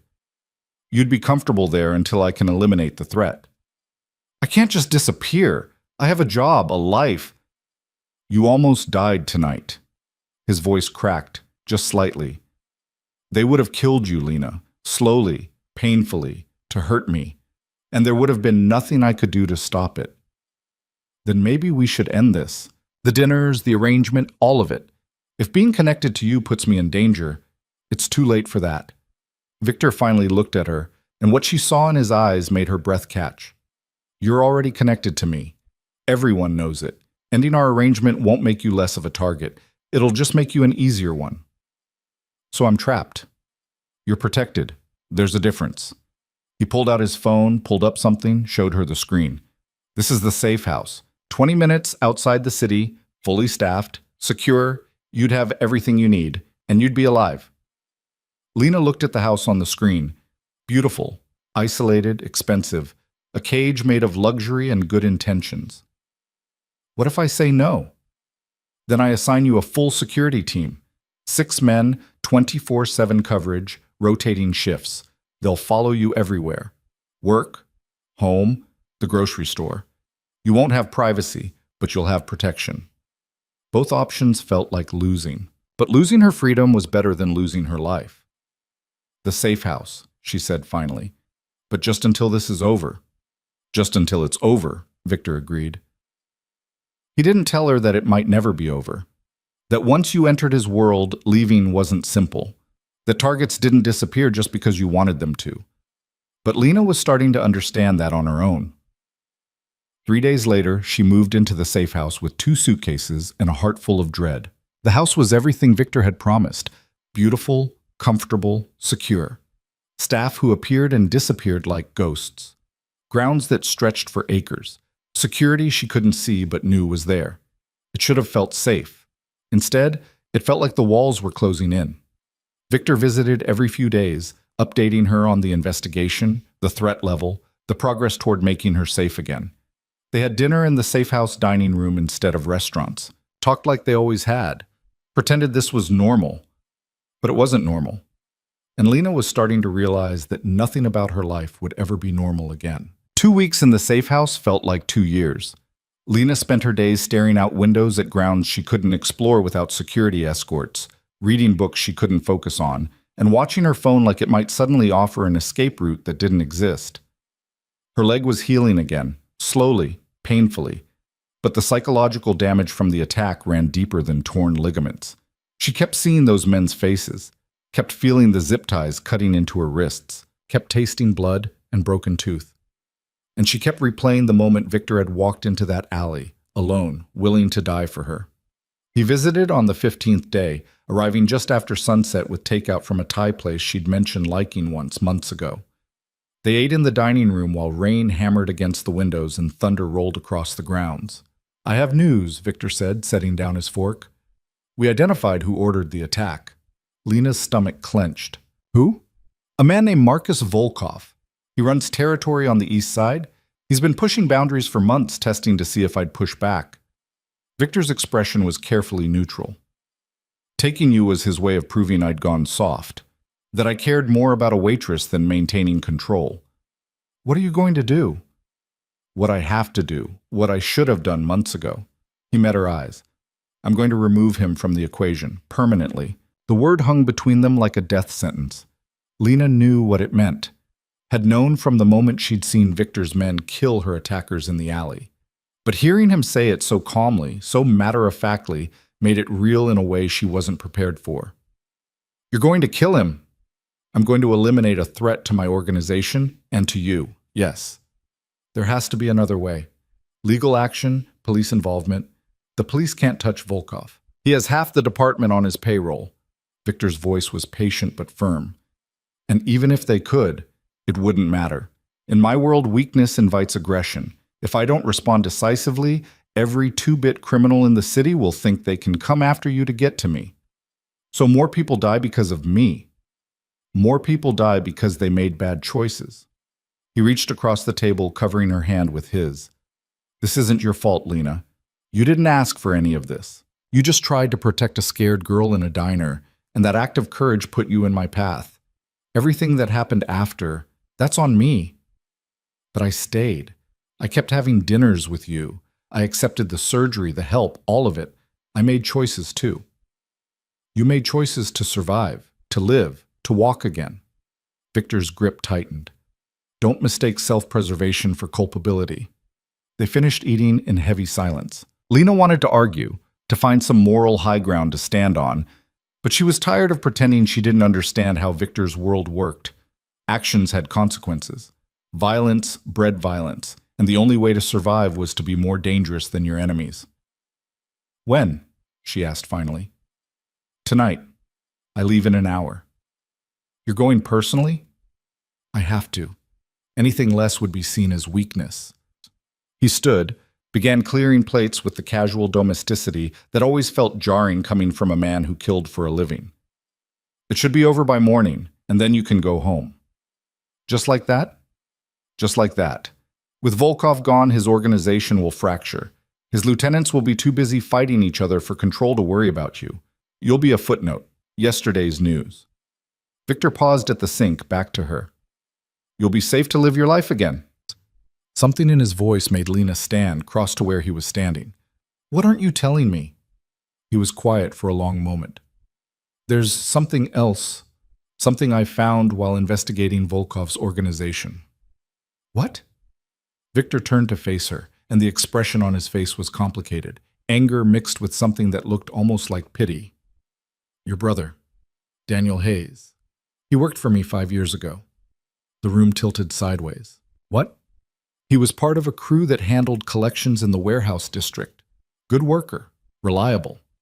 Until he wasn't. Victor's voice was carefully controlled. He got greedy, started skimming off the top.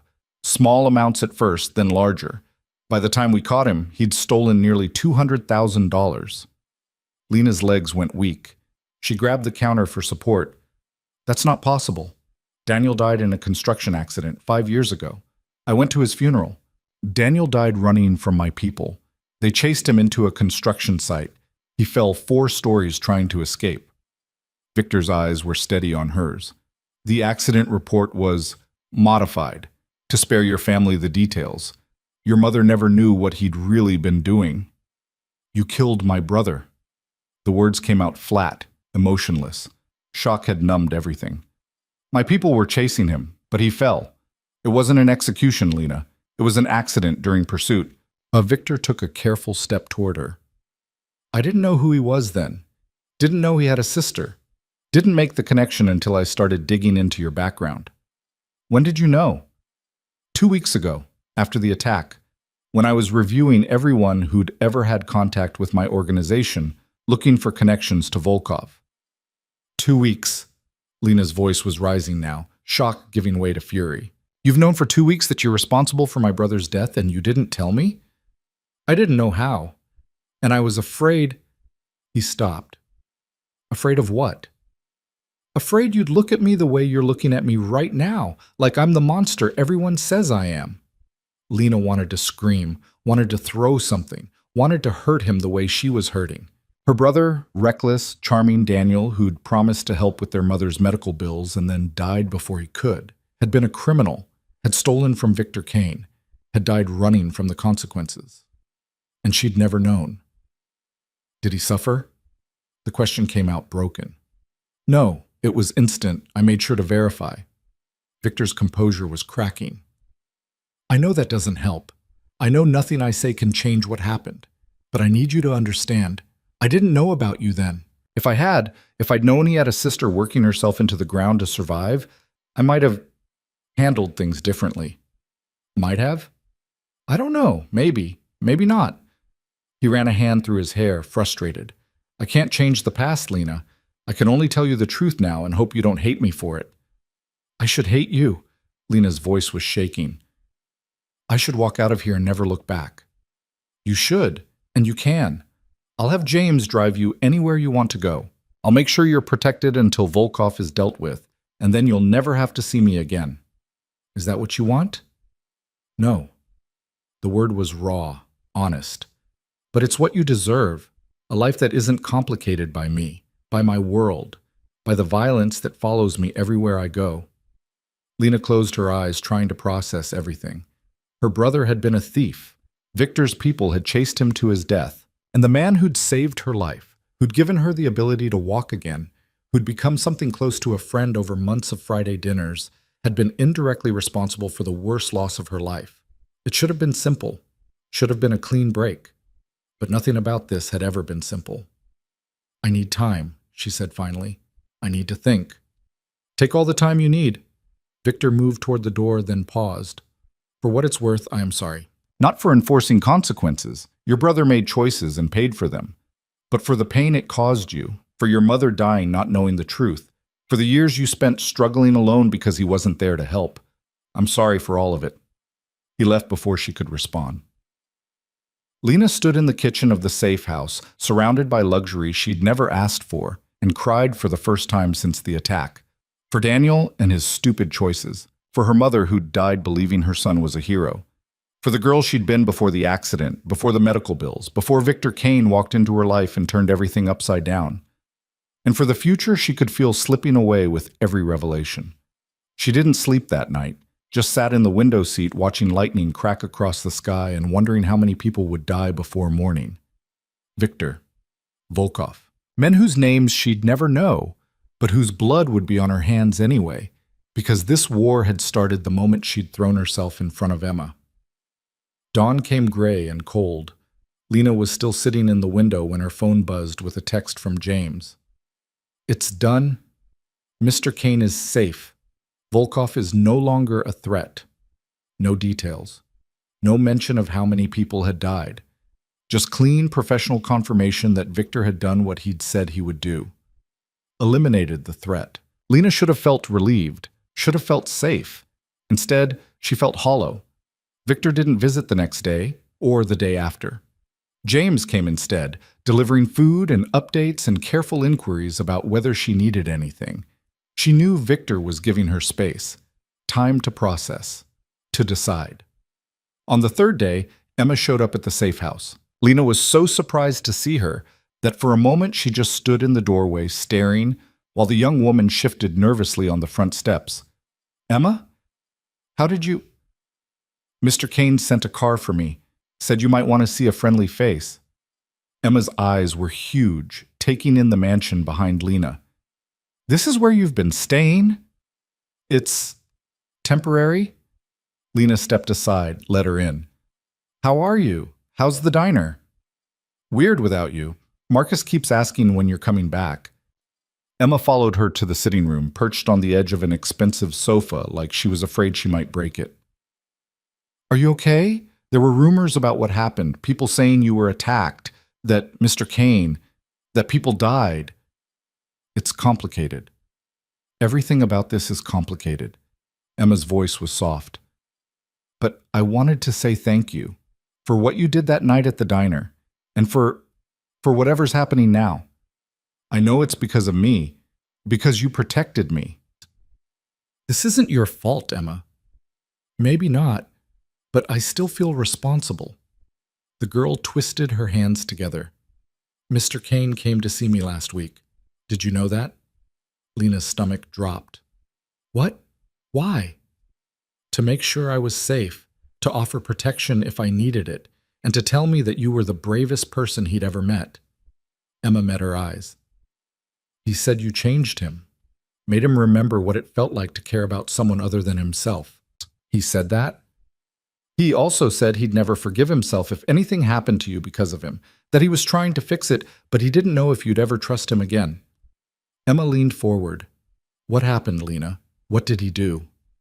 So Lena told her about the dinners, the surgery, the attack, about her brother and the terrible coincidence that had connected her to Victor before she'd ever known his name, about the choice she was facing now, walk away and be safe, or stay and accept that loving someone dangerous meant living with constant threat. Loving? Emma picked up on the word Lena hadn't meant to use. "You love him?" "I don't know. Maybe." Lena pressed her hands to her face. "How can I love someone who's responsible for so much pain, who kills people as casually as I pour coffee?" Who built an empire on fear and violence? But he also saved you, gave you your life back, protected you when he didn't have to. Emma's voice was gentle. People aren't just one thing, Lena. They're complicated, messy, full of contradictions. Maybe Mr. Kane is a monster, but maybe he's also a man trying to be better because of you. That's too much responsibility. Love usually is. Emma stayed for 3 hours, and by the time she left, Lena felt slightly less alone, slightly more capable of making the impossible decision that waited.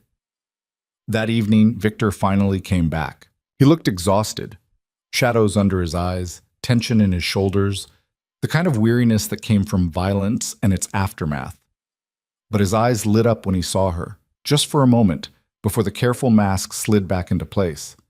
"How are you?" he asked. "I'm not sure yet." Lena gestured to the sitting room.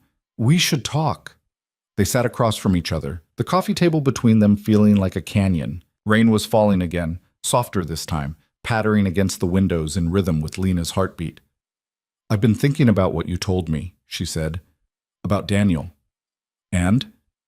And I hate that it happened. I hate that he made those choices. I hate that he died scared and alone." She took a breath. "But I don't hate you for it." Victor's expression flickered with surprise.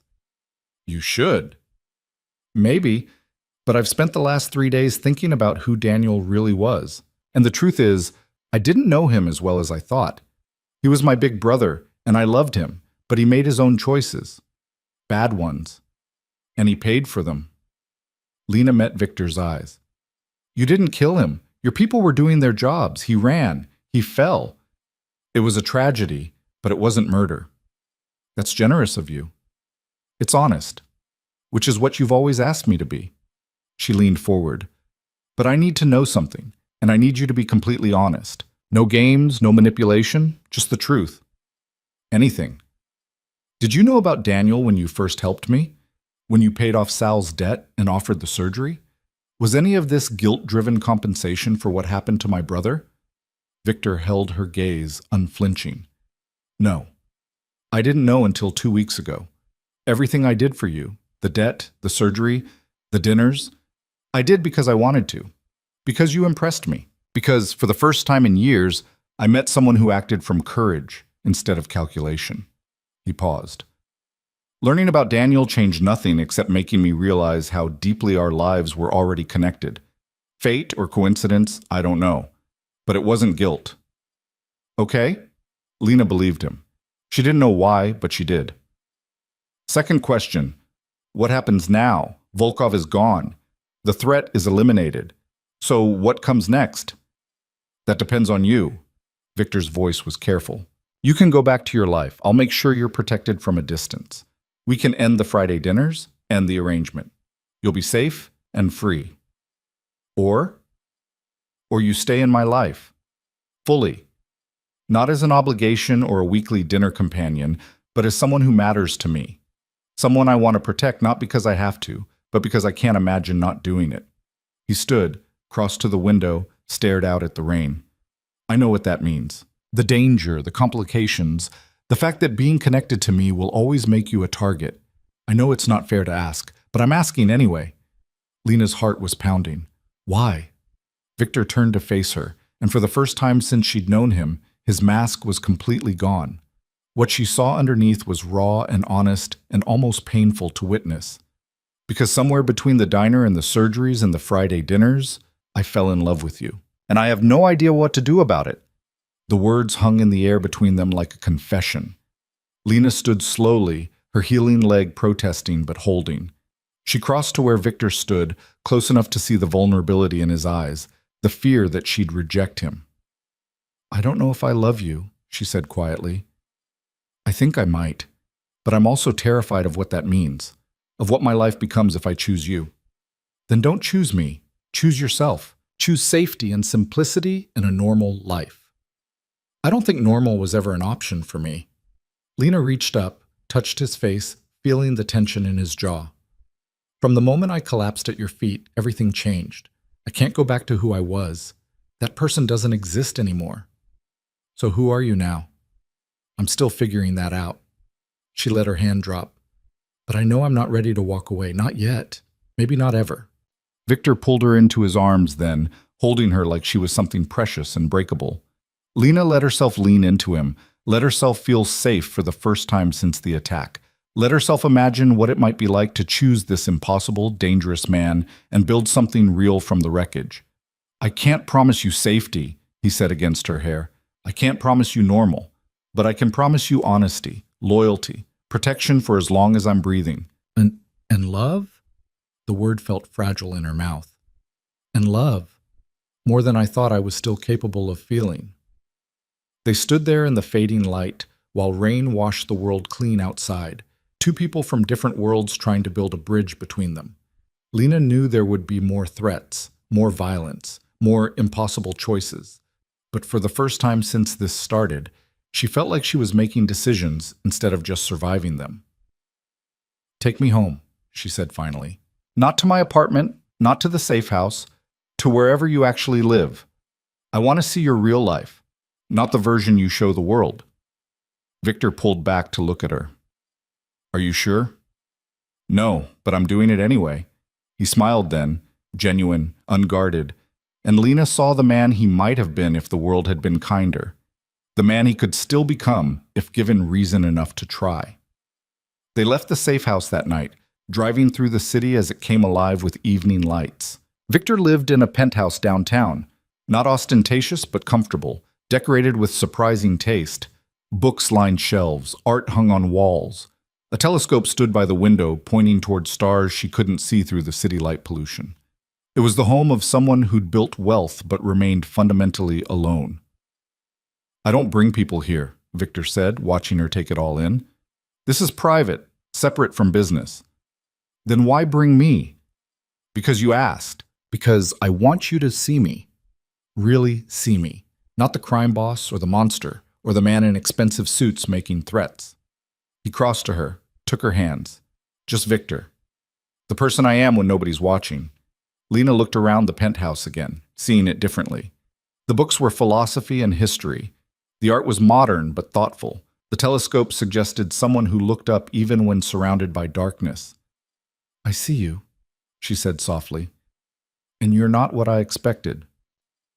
Better or worse? More human, which is somehow more complicated. They talked late into the night, about Daniel and the past, about the future and its uncertainties, about the impossible situation they'd found themselves in. Victor told her about the business he was trying to make more legitimate, the violence he was trying to reduce, the legacy he didn't want to leave. I've spent 10 years building an empire, he said, and I'm starting to realize empires are just kingdoms built on graves. I don't want that anymore. I want something real.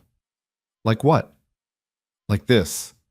Sitting with someone who challenges me, who sees my worst parts and doesn't run, who makes me want to be better than I am. He touched her face gently. Like you.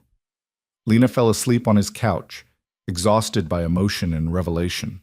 When she woke, Victor was asleep in the chair across from her, tablet fallen sideways in his lap, still dressed because he'd been too tired to move. She watched him in the early morning light, this dangerous, complicated man who'd somehow become essential to her life, and wondered what came next. The answer came 3 days later when James arrived at the penthouse with news that changed everything. We have a problem, he said, not bothering with pleasantries. One of Volkov's lieutenants survived. He's been talking, making accusations, saying you went after his boss because of a personal vendetta over a woman. James glanced at Lena. Word is spreading. People are questioning your judgment, saying you've compromised your position over a relationship. Let them talk, Victor said dismissively. It's not just talk. 3 of our largest partners are requesting meetings. They want reassurance that you're still focused on business, that you haven't gone soft. The word hung between them like an accusation. Victor's expression hardened. Tell them I'll meet. Tomorrow. All 3 at once. And I'll make it very clear that my personal life doesn't affect my business decisions. And Miss Hayes stays with me, under protection, non-negotiable. James left, and Lena felt the walls closing in again. The brief respite was over. Reality was reasserting itself with sharp teeth and clear stakes. This is what I meant, Victor said quietly. About the cost. about what being with me means. I know. Lena stood, cross to him. But I'm not running, not anymore. You should be terrified. I am, but I'm also done letting fear make my decisions. She kissed him then, the first time she'd been the one to initiate contact. It was soft and careful, and full of all the things neither of them knew how to say. When they broke apart, Victor was looking at her like she'd just performed a miracle. I love you, she said, the words coming easier the second time. I don't know if it's smart or safe or even sane, but I love you, and I choose you, whatever that means. Victor's response was to pull her close and hold on like she was the only thing keeping him anchored to humanity. And maybe she was. The meeting was set for a warehouse on the industrial edge of the city, neutral territory that belonged to none of the parties involved. Victor spent the morning preparing, making phone calls in clipped, controlled tones, while Lena watched from the penthouse window and tried not to think about all the ways this could go wrong. You don't have to come, Victor said for the third time, adjusting his cufflinks with precise movements. It might be safer if you stayed here. We've already established that nowhere is safe. Lena turned from the window. And if this meeting is about me, about whether you've been compromised by our relationship, then I should be there. Let them see who I am instead of whatever story they've created. They'll use you against me, try to make you look like a weakness. Then prove I'm not. She crossed to him, straightened his tie even though it didn't need straightening. You said you wanted something real in your life. This is real. Fighting for it is real. Show them that choosing me wasn't weakness. It was the strongest thing you've ever done.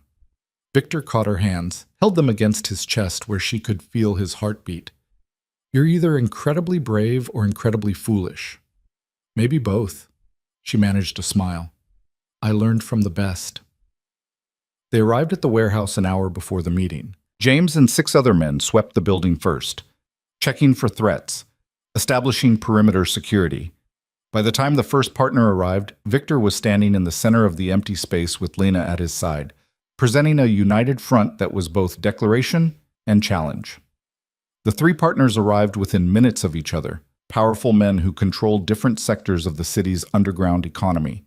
Dmitry Kozlov ran the port operations. Raymond Torres handled the gambling and entertainment districts, and Chen Wei controlled the financial networks that moved money through legitimate and illegitimate channels with equal ease. They entered with their own security, eyeing each other with the careful suspicion of predators forced to share territory, but their attention quickly focused on Victor and on Lena. So, Kozlov said in heavily accented English, his eyes cold and assessing, this is the woman who started a war.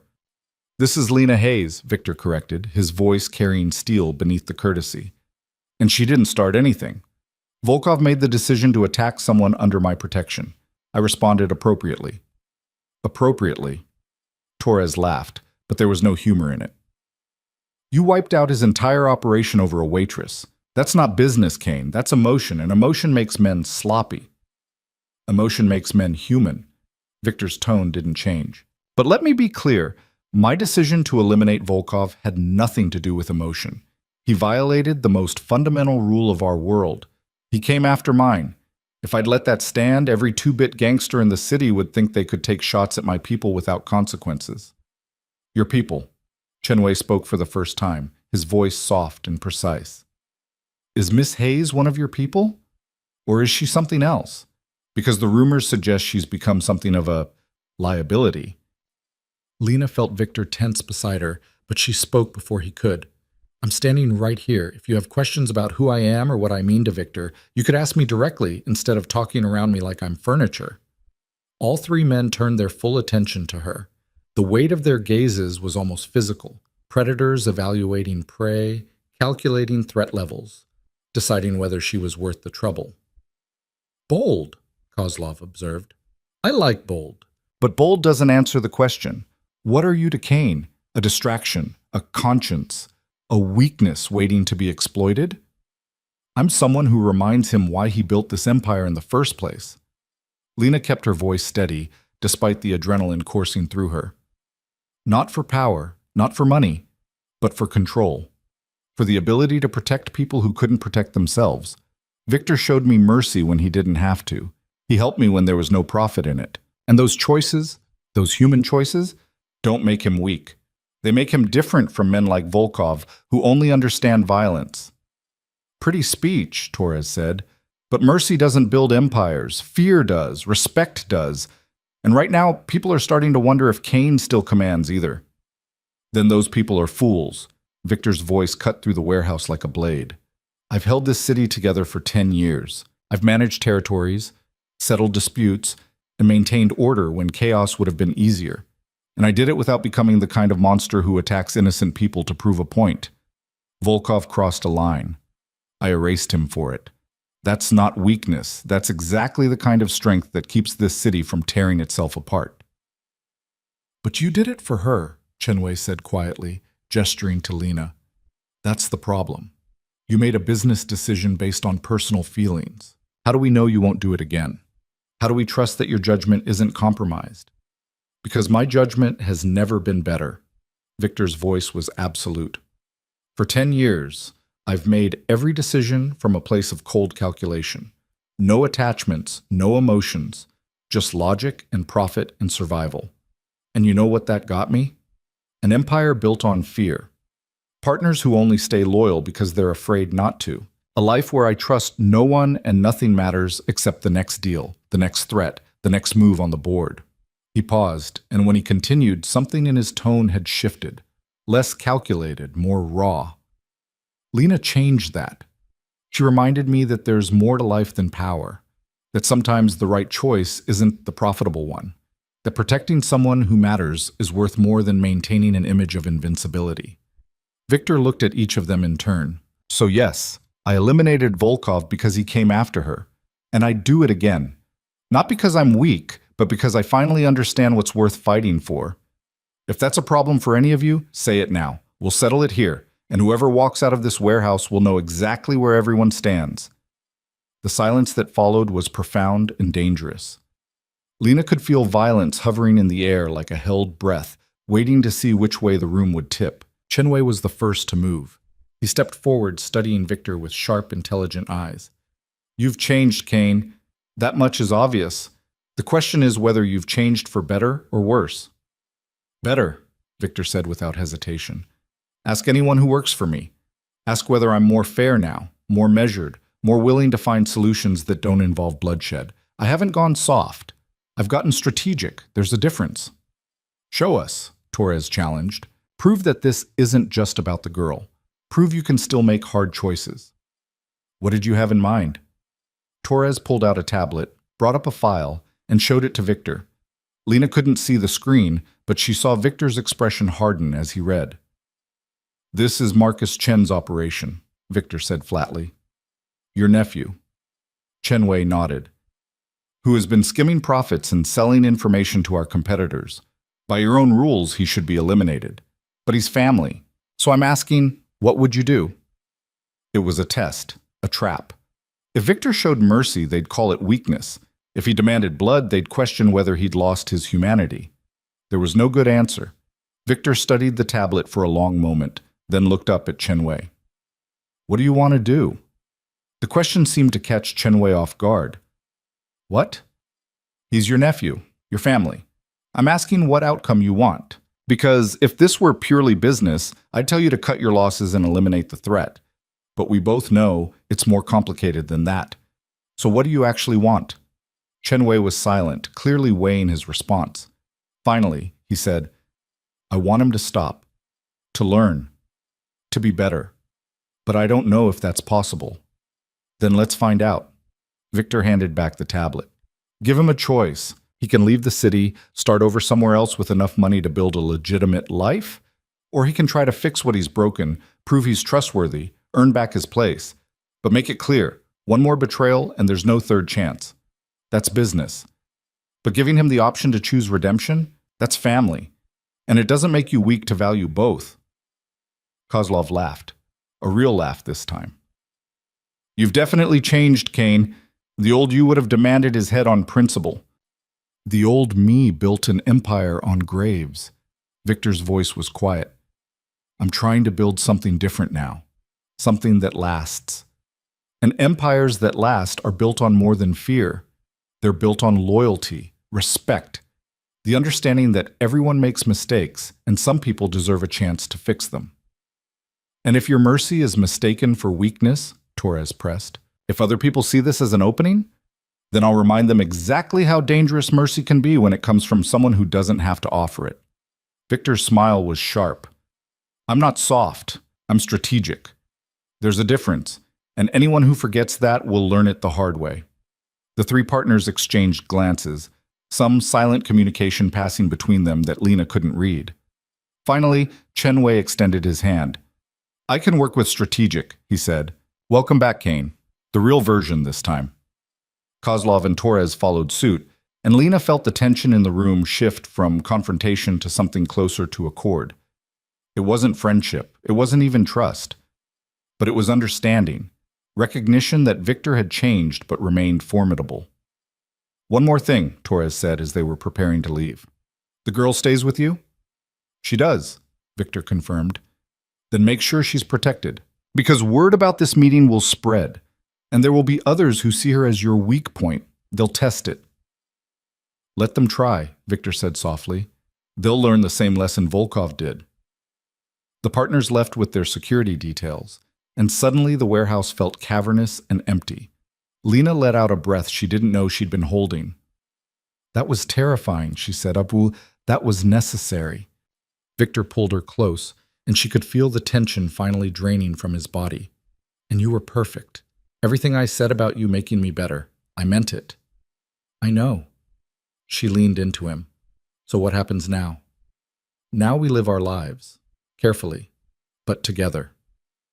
The next weeks were strange and careful as Lena and Victor learned to navigate a relationship that existed half in shadows and half in light. She moved into the penthouse officially, keeping her apartment as a backup but spending most nights with Victor.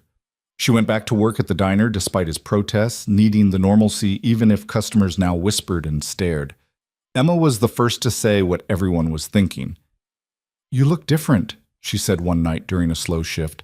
Happier, scared but happier. Is that possible? Being both at once? I think it's the only way to be happy when you love someone dangerous. Emma refilled the coffee station with practiced efficiency. Are you scared he'll hurt you? No. I'm scared someone else will hurt me to hurt him, or hurt him to hurt me, or that this will all fall apart because it's too impossible to sustain. But you're staying anyway. I'm staying anyway. Lena smiled despite herself. Because somehow, impossibly, he's worth it. Victor was slowly transforming his business, moving operations toward legitimate enterprises, reducing the violence, building something that could eventually operate entirely above board. It was slow work, dangerous work. Every change created new vulnerabilities, new opportunities for rivals to strike. But he was committed. I'm building this for you, he told her one night as they sat on the penthouse balcony watching the city lights. For us. So that eventually maybe you won't have to be afraid anymore. I'll always be a little afraid, Lena said honestly. But that's okay. Fear means I understand the stakes. It means I'm not taking any of this for granted. 3 months after the warehouse meeting, Victor called Lena into his office. The real one. In the building downtown where he conducted legitimate business. She'd never been there before, and walking through doors marked with his name on frosted glass felt surreal. I have something to show you, he said, pulling up documents on his computer. I've been working on this since the attack, since I realized how vulnerable we both are. What is it? A foundation, funded by my legitimate businesses. It provides medical care and support to people who can't afford it otherwise. People like you were. People my brother was before he made bad choices. Victor turned the screen so she could read. I want you to run it. Lena stared at the documents. Bylaws, funding structures, mission statements. It was real, substantial, a way to turn Victor's blood money into something that actually helped people. Why me? Because you understand what it's like to be invisible, to need help and not know where to find it, to make impossible choices because the system failed you. Victor took her hands. Because you have more courage and compassion in your broken leg than most people have in their entire bodies. And because I want to build something good with you, something that matters beyond profit and power. This would change everything. I know. You'd have to quit the diner, Spend your time running the foundation instead of pouring coffee. It would put you more firmly in my world, make you more visible as someone connected to me." He paused. "But it would also give you purpose, agency, a way to help people the way I helped you." Lena read through the documents more carefully. The foundation was real, properly structured, genuinely funded, designed to make actual differences in people's lives. It was everything she dreamed of doing before the accident destroyed those dreams. "Yes," she said, "I'll do it." Victor's smile was brilliant and unguarded. "I was hoping you'd say that." The foundation launched 6 months later with Lena as its director. The first person they helped was a single mother whose son needed surgery she couldn't afford. A surgery that would let him walk without pain, play without limitations, live without being defined by his disability. Lena cried when she signed the approval paperwork. "This is what it feels like," Victor said, watching her. "Using power for good instead of control. I'd forgotten." "So remember," Lena said, "every time you have to make a hard choice, every time the business gets dark, remember this. Remember that you're capable of more than violence." He kissed her then in the foundation's small office, surrounded by case files of people who needed help. And Lena felt something shift, the final piece of accepting who they were together. Not perfect, not safe, but real, and trying. A year after that night in the diner when Lena had collapsed at Victor's feet, they stood together at the foundation's anniversary celebration. The event was small: staff, volunteers, some of the people they'd helped. Emma was there with her brother, healthy now thanks to treatment the foundation had funded. Marcus from the diner had brought his wife. Even Dr. Chen had come, smiling at Lena with quiet pride. "You've changed a lot of lives," Dr. Chen said, "including your own." Victor changed mine first," Lena replied. "I'm just trying to pay it forward." "You're doing more than that. You're building something that will outlast all of us." Dr. Chen glanced at Victor across the room. "And you've changed him too. In all the years I've known him, I've never seen him look at anyone the way he looks at you." "How does he look at me?" Like you're the answer to a question he'd stopped asking. Like you're home. Later that night, back at the penthouse, Victor pulled Lena onto the balcony where they'd had so many conversations over the past year. The city sprawled below them, lights and shadows and millions of stories playing out in the dark. "I have something for you," he said, pulling a small box from his pocket. Lena's heart jumped. "Victor, it's not what you think. Or maybe it is, but not yet."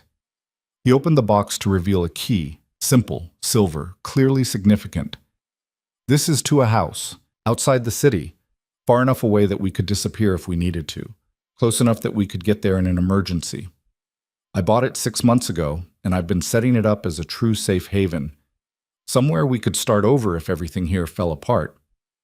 Why are you giving this to me now? Because I want you to know you always have a choice. You can stay in this life with me, the foundation, the careful balance, the constant awareness of danger. Or if it ever becomes too much, you can use that key. Start fresh somewhere else. I'll make sure you're safe, make sure you have everything you need, and I won't follow unless you ask me to." Lena took the key, feeling its weight in her palm. "You'd really let me go?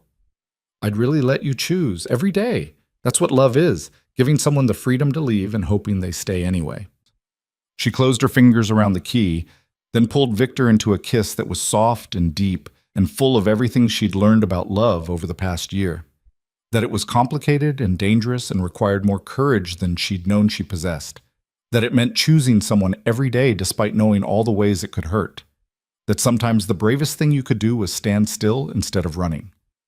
"I'm not going anywhere," she said against his lips. "Not today. Not tomorrow.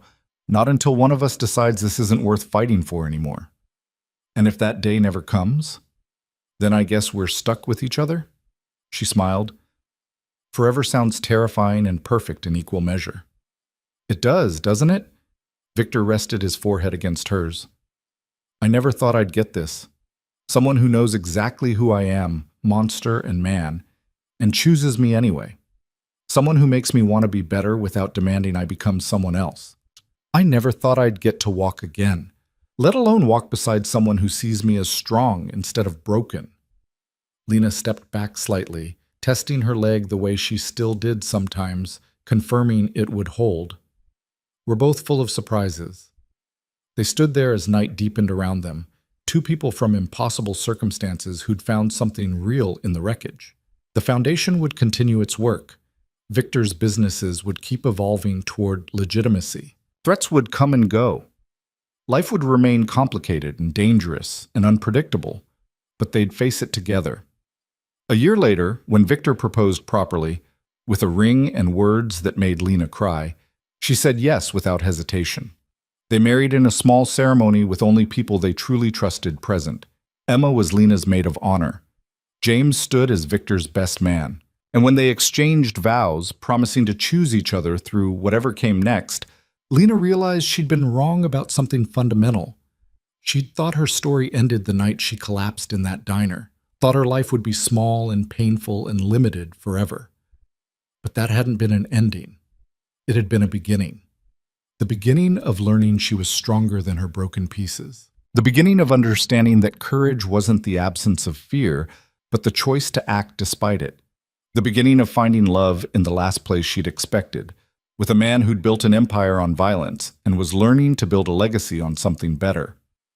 5 years after their wedding, Lena stood in the foundation's new building, a full facility now, with surgical suites and physical therapy equipment and staff who shared her vision of helping people the system had failed. She was watching a teenage girl take her first steps after reconstructive surgery, supported by therapists who cheered every shaky movement forward. Victor appeared at her side, slipping his hand into hers. "Remind you of anyone?" "Every single day." Lena squeezed his hand. "That girl who couldn't run? She's running the show now." "Metaphorically." "Metaphorically." She grinned. "Though my leg's pretty good these days. Dr. Chen says I'm at 94% function, which is close enough to perfect for me." "You were always perfect." Victor pulled her close. "Broken leg and all." "Liar." "Honest. There's a difference." He kissed her temple. "Ready to go home?" "Always."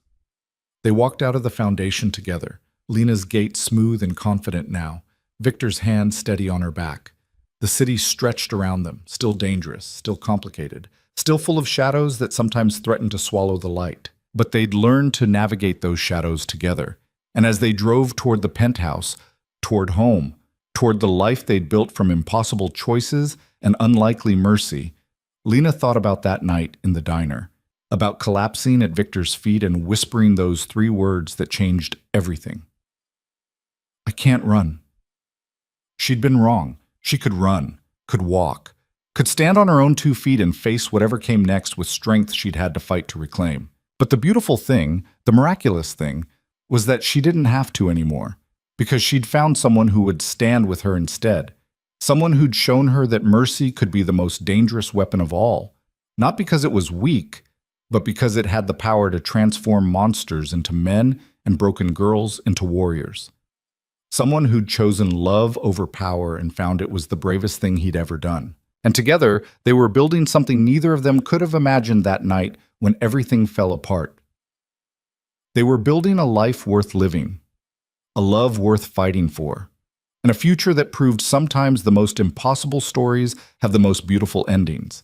Not because they're easy, but because they're earned, one brave choice at a time.